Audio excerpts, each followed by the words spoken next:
Today, when talking about relationships, I'll be talking about some of my personal experiences. Some will be as a professional here in Austin or the Pflugerville area. I run a private practice as a therapist and been in utilizing or doing therapy. Excuse me, I've been utilizing it too, but been a therapist for 10 years now. Prior to that, had a stint in ministry for about 12, 13 years, and so I've enjoyed it in that ministry. Worked with adolescents, families, and in private practice now. I work from pretty much 15, but most of my work is with families. I work with a lot of men, so I do a lot of individual work too. So just the lifespan from 15 to 15 on up. So do that work, get a chance to do some consulting around the country with different things as well. So, but tonight we are talking about relationships. So I just have a few statements, things I want to put out there, maybe some stuff that'll get your brain going. What I'm tell y'all now, the wind has been blowing crazy here. My allergies are not happy. And so if I start clearing all that stuff, please excuse me. While ago, my eyes were red. I wasn't smoking it, I promise. So just as a warning that if I start getting raspy, that's what's happening. But I want to give you a few things we'll talk about. I've just jotted down some thoughts on the topic. I'm just going to ask as we're going through. If you do have questions, feel free to throw them in the chat. But if you want to start jotting them down when we finish these statements, I'd love to hear those questions. I think it's just as valuable, if not more valuable, to try to answer questions and hit topics that are personal and that hit home, as opposed to me just throwing out a bunch of information. So feel free to put in there. If you have a question while I'm talking, and you want some clarification on something, I teach on Zoom all the time, so they ain't gonna hurt my feelings if you raise your hand virtually, or if you do so just by unmuting and asking the question, so it won't bother me. I'm cool with the dialogue as we get going together. So that's a little bit about me. Grew up in New Mexico, and I've been in Texas pretty much since I went to college. Went to college in a private university up in Panhandle, Texas. And like I said, my family and I have been down in the Austin area for about 8 years. And so enjoying that and enjoying the work with that. My wife is an educator.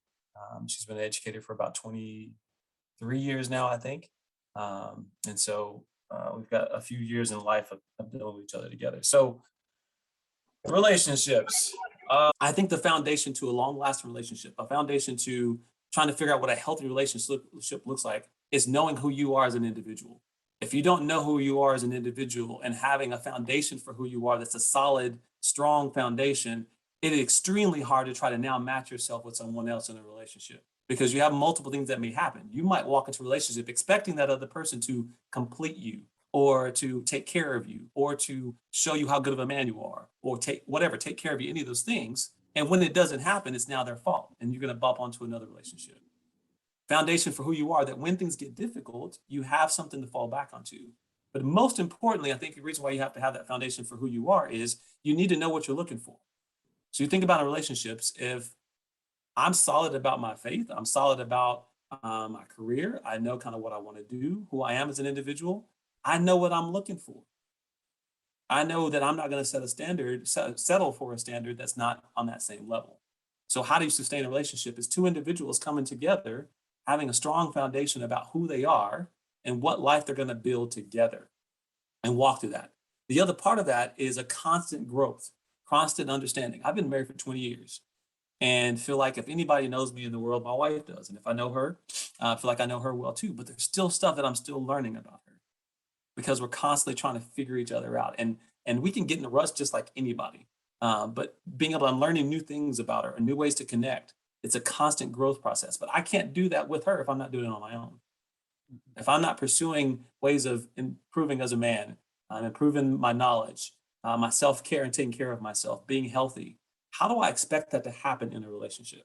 And so having that strong foundation for yourself, and Jamal, I'm with you, we can do it. That's why I do the work that I do, is because I know that my initial start when it went to relationships was to not be my father, right? I'm not going to be my father and do everything my father didn't do. My parents didn't have the greatest relationship. I'm going to have the greatest relationship in the world. To the degree, there was a point where I had a pretty heavy head, right? Pretty proud of the accomplishments, the things that I've been through, things that I've done.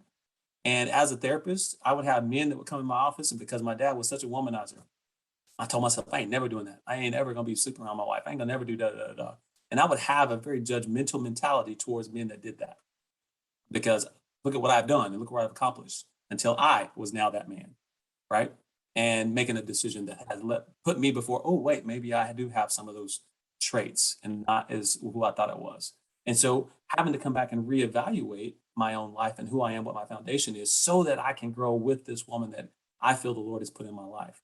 So continuing and maintaining that individuality about who you are and growing in that, both of you doing that is this what's going to sustain a relationship. The other part of that is someone, I can't remember who mentioned it a while ago, is mentors, that was talking about looking to older people, right? And older relationships. It's a lost art that I think that we have no longer have much of. And I'm with you, Jamal, that we need to be passing it on to generation behind us. But unfortunately, there are not many. I can tell you this. I have literally gone and sought out men in my life that are been married longer, have been living longer, and been told that they don't feel like that they could do it, to try to find a mentor, someone to feed into me because of where I am. And so it's a lost art where we're not seeing it exemplified for us. Some of that is because, to your point, is there are people, the generation before us, I'm 45, so 46 soon, the generation before us didn't have an example. And so they aren't exactly sure what to do with that. So we are setting a precipice of what to do and what that look like and having healthy relationships, but having constant learning and seeing people around you. Another thing that I think helps sustains a healthy relationship is not only having that as an individual, but having couples that you can look to, having examples of other couples that you can look to and say, they did it. They didn't have it perfect, right? That's not the goal. The goal isn't perfection. The goal is healthy. How are they growing? How are they growing together? How do they treat their family? How do they work together as a family? When you can have an example of that and look to that, you have something to reach for and work together as a couple to look at that, and being able to have access to those people, being able to know, all right, can I connect with this family or this couple when we're having difficulty? Can we go and lean into them for what their experiences are and how do we get feedback on that? I think we've lost that. And I think the final thing is learning how to keep it alive. So something what happens, you hear it said many times, is we just became roommates. As a therapist, I hear it all the time. We just coexist, right? We got on and we just have kind of forgotten each other, and it's not happening anymore. How did you get there? Is because your focus was not only personal growth, and then how do we grow together as a couple, and realizing there's going to be hopefully a day that the children are out of the house. So what are you doing to constantly feed that spiritually, emotionally, physically, and really trying to nourish that relationship? It takes active work to make that happen. If it's not, you're just going to start living life doing your own thing or feeding into the children. So constantly actively growing in all of those areas together, but also remember that you still are an individual person and you have to deal with those things that nourish you. So having opportunities to connect with other men, with other relationships, other females when it's the wife, and helping them walk through that process. So I put that fifth thing in there. We hadn't talked about it yet, but I put it in there because I think it's how do you sustain things and how do we get better? One of those is seeking out the help. And sometimes for us, one thing we didn't have exemplified for us probably was when to ask for help when it's needed. And so we just continue on life and doing things as we feel like we know we should do them or how we think we should do them. And maybe they've gotten some decent results. But knowing when to say you can't or when you're not okay is extremely important. It's also important to a relationship because even to your point earlier, Ishmael, you asked about grow up and be a man and do those things. What you begin developing that is what I have to do, and I even hear this in your voice, is I have to be the strong one. I have to be the problem solver. I have to, until you can't. And so when you can't, what do? But everyone's still looking to you to take care of those things. Those are the things we put on young men, boys, to become when we tell them they got to step up and be the man in the house, is step up and take on responsibilities that you have absolutely no build to do it. Take a realistic view of, let me give you a 300-pound squat on a 10-year-old boy. It's like giving you that entire weight and saying, take care of it. And it's not something you're equipped to do. You haven't built the muscle for that. And so one of those huge things that I think that begins to sustain our relationship is truly being able to get to a place where we can say, I cannot, and being humbled enough to find out where is that help, and that allow people in our lives to help us through those processes. I just put the questions in the chat, but there are questions for you to have. We don't have to answer this tonight. I'm willing to take some questions from you all. The one thing I would say to conclude as far as presentation goes is what was the shift? What was the change? for me. And I think the challenge to you all is no matter where you are in your journey with relationships, parenting, all those things, is um, on the this side of it, right? After the issues with my dad and what went on with that, my dad became my number one cheerleader. That became the number one person with my behind me. What did that do? It prodded me on to be the man, husband, and father that I am. Recording in progress. I took those things and there's been an echo. Okay. I took those things and turned them into who I needed to be and who I wanted to be as a husband and a father. So that's my challenge to you all, and I'm open to questions.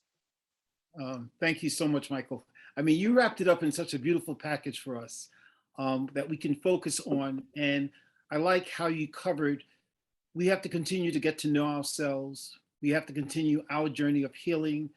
Like you mentioned, that see the baggage we have until we're in a relationship.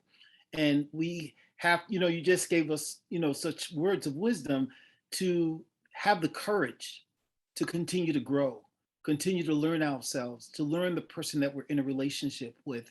And it's evolving. We're always evolving, and we're always learning out about ourselves and learning about the person that we're with. And what I picked up, and then I'm going to definitely open to questions, it's something we have to be very intentional about, and getting the mentors and getting the support and knowing our strengths, knowing our areas where we're not as strong, and continuing to learn and expose. And I'm just glad that we can have a forum like this.